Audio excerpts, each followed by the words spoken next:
The Serving Up Discipleship podcast is to help our audience understand the sacred work of service missionaries and why service missions are spiritually transformative and fulfilling. It is under the direction of senior social media service advisors. Okay, welcome back everybody to yet another episode of Serving Up Discipleship. I'm Elder Price and I'll be your host today. And of course, as always, we have Sister Waite. Hi. Super excited. And then today we get the opportunity to interview Sister Meidell. So welcome. Hello, you lucky guys. I know, that's what we're saying. So Sister Meidell, the first thing we'd love for you to do is just introduce yourself. Let us know who you are. All right. Well, I'm Sister Meidell, and I'm from St. George, Utah. I grew up here. I was called to Bentonville, Arkansas, and I was there for about a month before I transferred to a service mission. So, Okay, wonderful. Awesome. And how long have you been out? I've been about 7 months now, so Okay, nice. cruising along. Nice. It goes by so fast. It does. Yeah. But super, what is the not fast? Super slow. Super fast, but super A slow. little bit of both, right? A little bit of both. So what's your schedule like down in St. George? So I have like 2 assignments every day, and then I work in a temple like 3 times a week, which is when people now. Temple. But then we got another temple, so now I get to work there in the Redcliffe temple. But I'm loving everything I do. So Yeah, that's wonderful. So what are some of like the specific assignments you serve at in the given week? We talked a little bit about the temple, but I think it cut out a little bit for me, so I couldn't hear exactly all that. sorry about that. Well, I right now I'm at the Family Search Center, so I come here twice a week, and on Mondays we do outreach, and so we record stories for people. We go to like rehab centers and stuff like that, and we can just record their stories so they can put them on Family Search. And it's a lot of fun to hear, everyone's different life stories and all that. But then we also have the service project in the Institute basement. So we probably heard this before, but we make mats out of plastic bags and we quilt, and they get sent all over the world. So Wow, that's awesome. Yeah, I love that idea. I think that's a sweet way to serve. It's wonderful. Okay.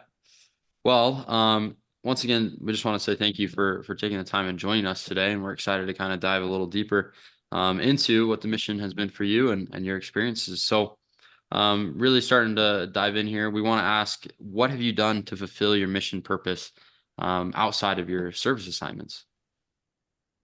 So, as you guys probably are familiar with the Just Serve app, but when I started my mission, I kind of, my service mission, I kind of looked past that and I just focused on my assignments a lot.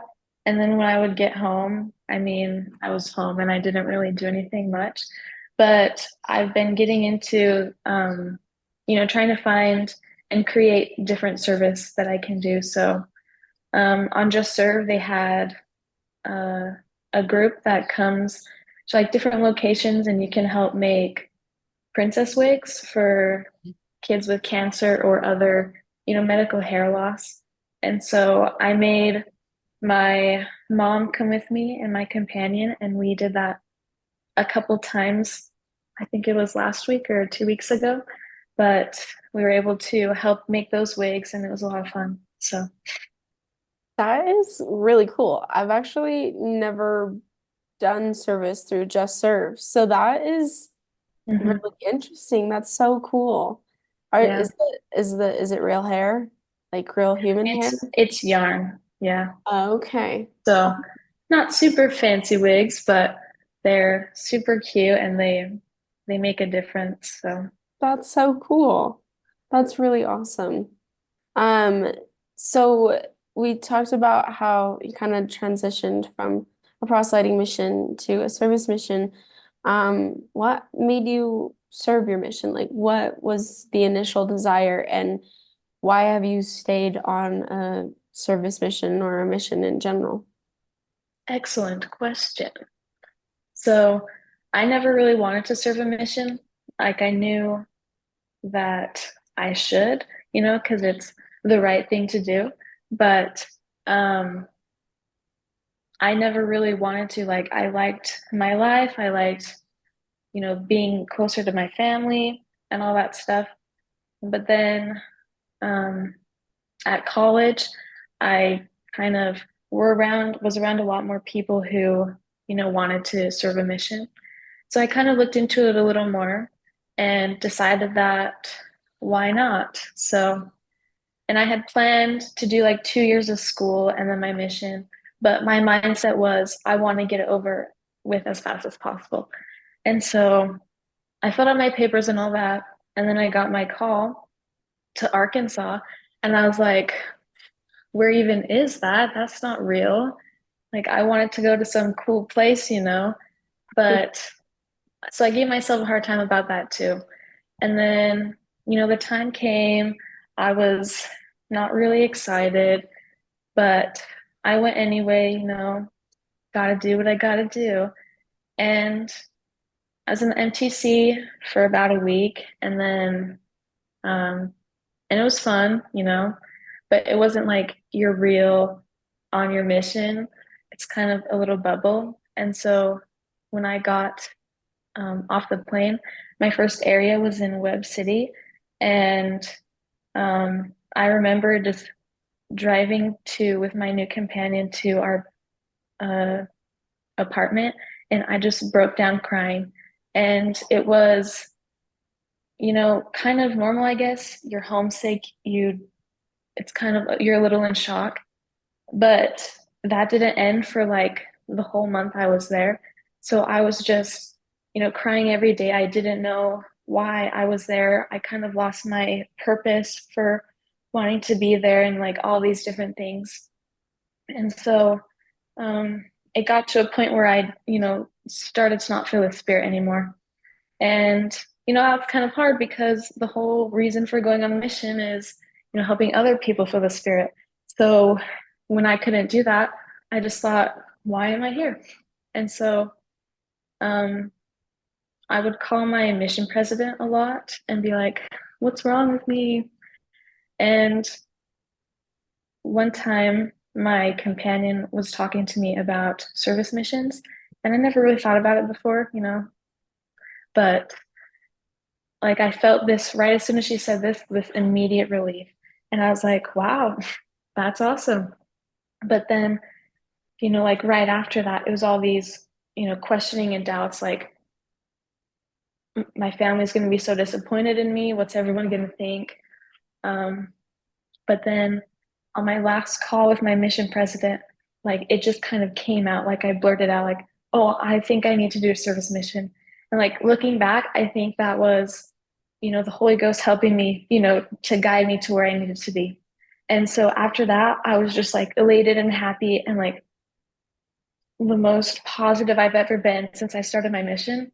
And so like I got home, and something my mission president said to me before I left was, once you make this choice, you can't look back. You have to look forward and keep serving with all your heart. And so that's kind of why I stayed too, because I just love everything I do, and I'm awesome now. So yeah. That's wonderful. Thank you for sharing that experience with us.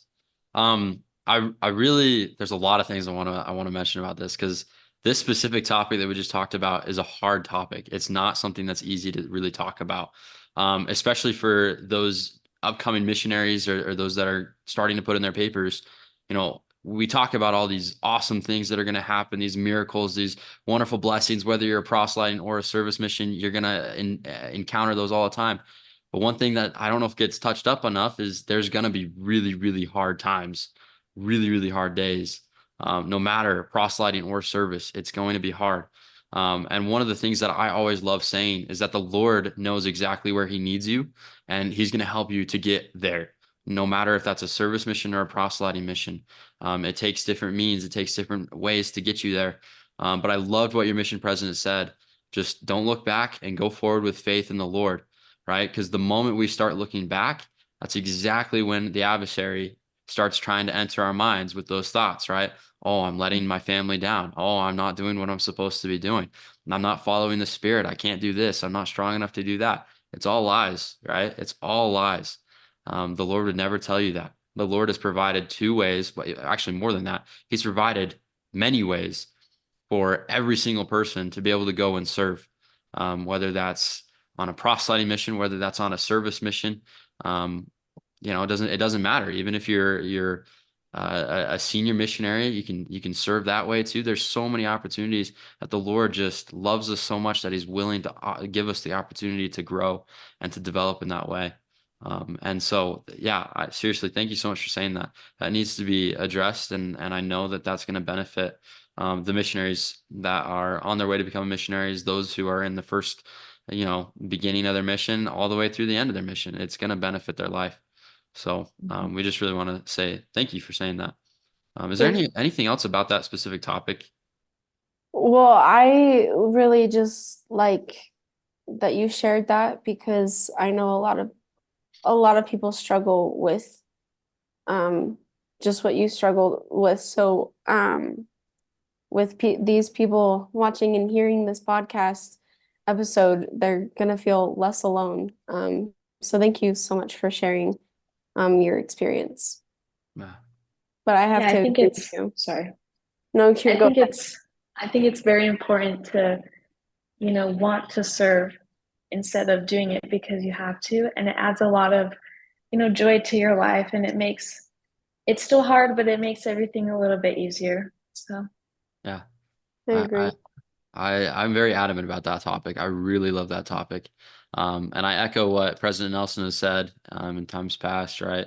He says, over a lifetime of service in the church, I've learned that it doesn't really matter where one serves. It just matters how one serves. And that's so true, right? I mean, that is so, so true. It's just that as we talked about, that motivation piece is very important, and just following, with faith. We see it all the time in the Book of Mormon, where they didn't know what they were really doing. They didn't know why they were doing it, but they had faith in the Lord, and in the end, it all worked out. And so, I think that's a really key point, especially as you're starting a mission. You're gonna not know much. Things are gonna be really weird, strange, different, into the unknown practically. You're not gonna understand a lot. So you just kind of have to show forth that blind faith in the Lord, and He'll make it right. So I love that. Okay. Well, I think it's time. Is it time, Sister Wait? Already? Wow. That was quick. That was quick. I We got thought a we good had more discussion. questions, I but yeah. know. I know. All right. Well, this is obviously this is one of my favorite segments. It's called the Question of the Week. One of our OG segments here. So, Sister Meidell, what happens with the Question of the Week is we ask a question that service missionaries get all the time, and we're just gonna take turns and kind of just answer it here, and then that way the world and those who view this know the answer to that. So, the question we have for this week is, what activities can we do as missionaries? So if you want to start, Sister Meidell, and then we can kind of just talk about this. okay.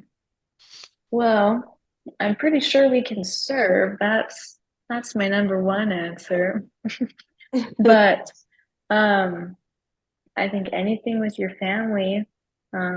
Recently I went on a trip with my family to Provo, and we went to a bunch of museums and fun stuff like that. Yeah. So, Sister Wade, do you want to? Yeah. Well, we can swim. We can the elders in my zone just went into a pickleball game tournament on this past week, so we can do that. Just basically any activities that are not harmful. Like, don't go jumping out of a airplane, but you could probably, play basketball, or, I don't know, just fun activities you can do that are not too insane, and that are in the limits of the service missions. You can go watch movies if you'd like, go on a hike, stuff like that. It's a pretty big range of things that you can do in your free time or your agency time, to keep up with your hobbies and your interests and stuff like that. Love that. I would just say too, the exact same thing that they've said.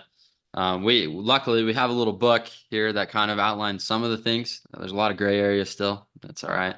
I think we're supposed to get a new one of these soon, but within that, it does talk about activities and events and preparation outside of service assignments, and it mainly just talks about how you have that agency time and to use it wisely. And like Sister Wade and Sister Meidell were saying, don't do something crazy. As sad as it may be, it'd be fun to go skydiving, but you probably shouldn't do that while a missionary, just for safety reasons. But there are other things that you can do. A lot of the time, missionaries focus on family, and so family activities, family gatherings, those are really important. You can keep up your purpose there and serve others.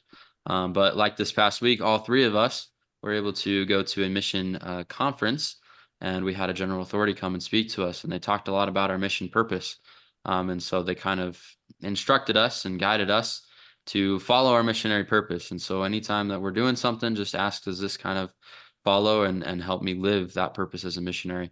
And so if it's in line with that, then it's good to be done, I guess. And so, but I will say, and this is the other thing, going back to what Sister Meidell said a little while ago, when you talked about how sometimes we just come home and we just like, all right, my service is done, taking off the badge. No, that's not what we do. This is full time. And so, that's another thing we could do, is just look for other opportunities to serve our family, serve our community, serve our friends. Might not be our everyday planned activity, but maybe just serve, right? And some of these other ways to find service to do that. Those are great activities as well. So, yeah.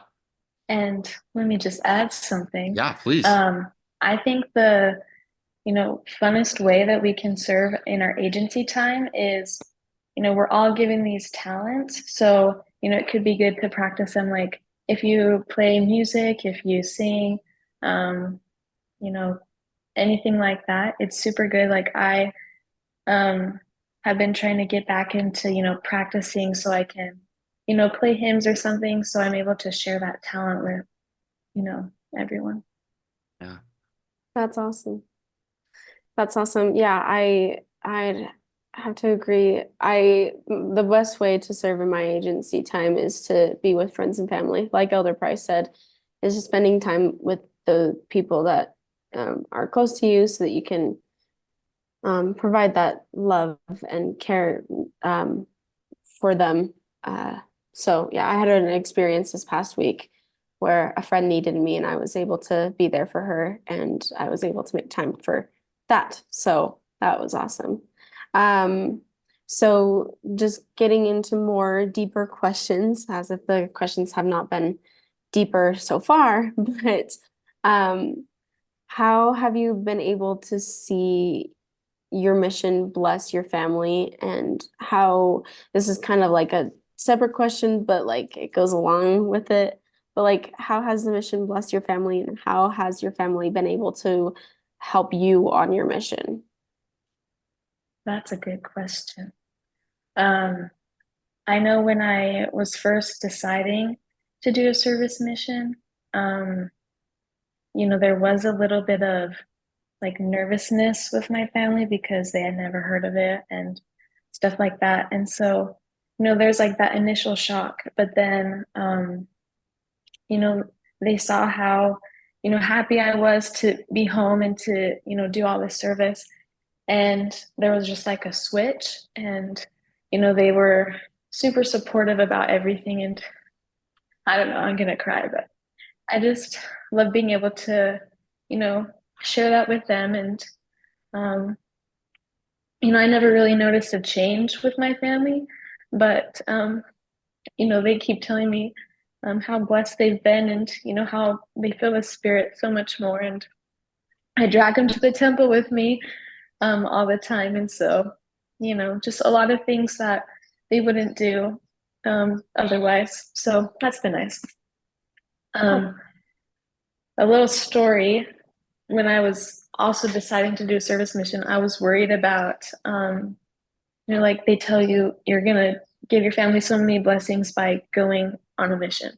And so I was scared that I would be taking those away by coming home. But really, they're just, you know, I'm giving them those blessings, and then, I also get to be with them and help serve them and stuff like that. So I've just been so grateful. But anyways, That's so awesome to hear. And they still get those blessings, maybe even more so now that you're like being in the house as a missionary is very helpful. I've found that it really has an effect on your family and kind of teaches them more how to live a gospel-centered or, life. So I really love that. Yeah. and what was the second part of the question? How has your family helped you on your mission? Like, how have Oh, yeah, they okay. been able to support you? Yeah, well, obviously I get to hang around them all the time, and it was really hard because I was super homesick, but now I'm like the opposite. I gotta get out of here, but but just kidding. I love being around them, and they're the best part of my life, so I love them. That's wonderful. Do you have siblings living with you right now? I have four younger siblings, Okay. Yeah. Yeah. so I was gonna big say example right here. that's true. I've really seen the blessings of families being connected with that sort of situation too. I've been lucky enough to be able to watch a lot of missionaries come into the service mission and the blessings it's had on them, but also on their families as well. And a lot of the cool ones that I really like too, not saying that doesn't happen for anybody else, but those that have younger siblings.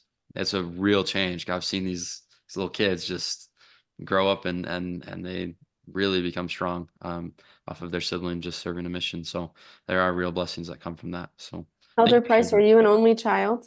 No, I've got three older brothers, so Oh, I don't have anyone living here with me. So it's a little sad sometimes, but I got to call them up every now and then and rough them up a little bit. So that's fine. you're the youngest. That makes a lot of sense. That's fair, but it's been good. It's been good. So okay, well, wonderful. We've got another question for you. This is still on the topic of families because, of course, they are super important. But what do you think families of service missionaries could do to support us? Continue. Um, I think just being there, whether it's in person or, a little call or text, because, the best part of my day is being able to tell my mom, what happened, all the cool spiritual stories. And it's just nice to be able to have that little extra support. So, I agree. I think the families don't recognize how much we need them and how mhm. much they uh supply us a mission while you're living at home. It's just like they're so important to have for a support system for just anything really. So um I was just gonna wait until Elder Price had anything to Oh, say. sorry. No. No, I'm good on that one. Good to okay, awesome. No curveballs here yet. Okay, wonderful. So you've been out for 7 months. What is some advice that you would give to someone who is thinking about serving, or has been out on a proselyting mission and coming into the service mission? What is some advice that you'd give them that you think that you would have wanted to receive?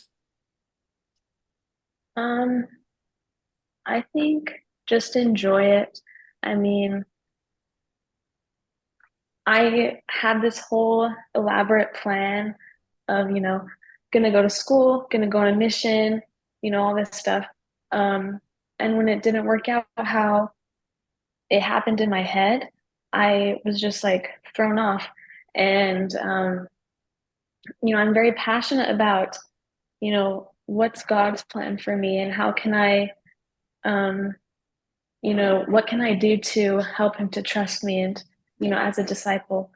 And so I think I've enjoyed my mission so much more when I focus on, what my purpose is and why I'm doing it. Um, and just, because it's hard, I said that before, it's really hard. But when you can look for those little things that make you smile, it's just so much better. Like, when I was in Arkansas, I had a little gratitude journal or like a little hand of the Lord journal. And every time I would, see something or hear something that was kind of a little break from that trial, I would write it down. And so I'm able to look back at that and see, how much, it didn't seem like a lot at the time, but it probably helped me a lot. So, you know, it's just serving uh, with all your heart, no matter where you are, and just have fun. So, I love that. Yeah, that's perfect advice. That's wonderful.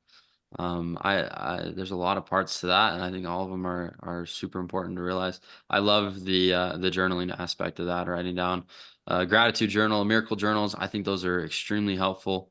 Not only can you look at them at the time that it's happening, but later down the road as well, and you can see those miracles, those experiences that you've had, and how they blessed you, and you can see how you've grown over your mission as well. Sometimes it's hard to see that. So I really appreciate you mentioning that, and I know that that'll help a lot of missionaries, whether they're serving right now or going to be serving or whatever the case may be. That will really bless them. So, and then the other thing I wanted to say as well, you talked about aligning paths with God. I always say this: it's one of the hardest things to possibly do, to let go of the wheel and let the Lord, take you where you need to go. I've struggled with this all the time. I have the hardest time. It's got to be one of the hardest things to do. But it's the most rewarding, right? When you let the Lord, when you put your faith in the Lord, and you go forth and do what He needs you to do, rather than what you want to do, and that's where the Lord will really help you shine, help you grow. And I think that's great. So thank you so much. And once again, we just want to say before we close, we just want to say thank you so much for joining us and sharing your experience with us and all the miracles you've seen and the growth you've seen as well, and yourself and your family. So we really, really appreciate that. Um, our final question, we would love to hear your final testimony. okay.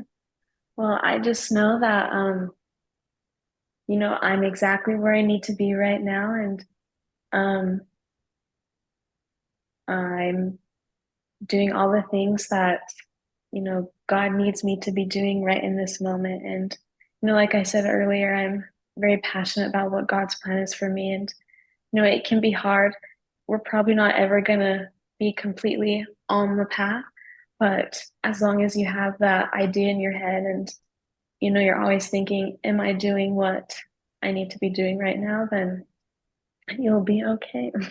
And I say these things in the name of Jesus Christ. Amen. Amen. All right. Well, thank you so much. And till next time, everybody, let's serve up some discipleship. Thank you for taking the time to see or hear this podcast. Your hosts were Sister Wade and Elder Price.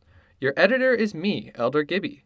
If you want to see clips from the show or other service mission related content, please look for the Hands of the Lord Facebook page. If you want to ask your questions about service missionaries, email us at servingupdiscipleship@gmail.com. Thanks again for thinking of us, and we'll see you next time.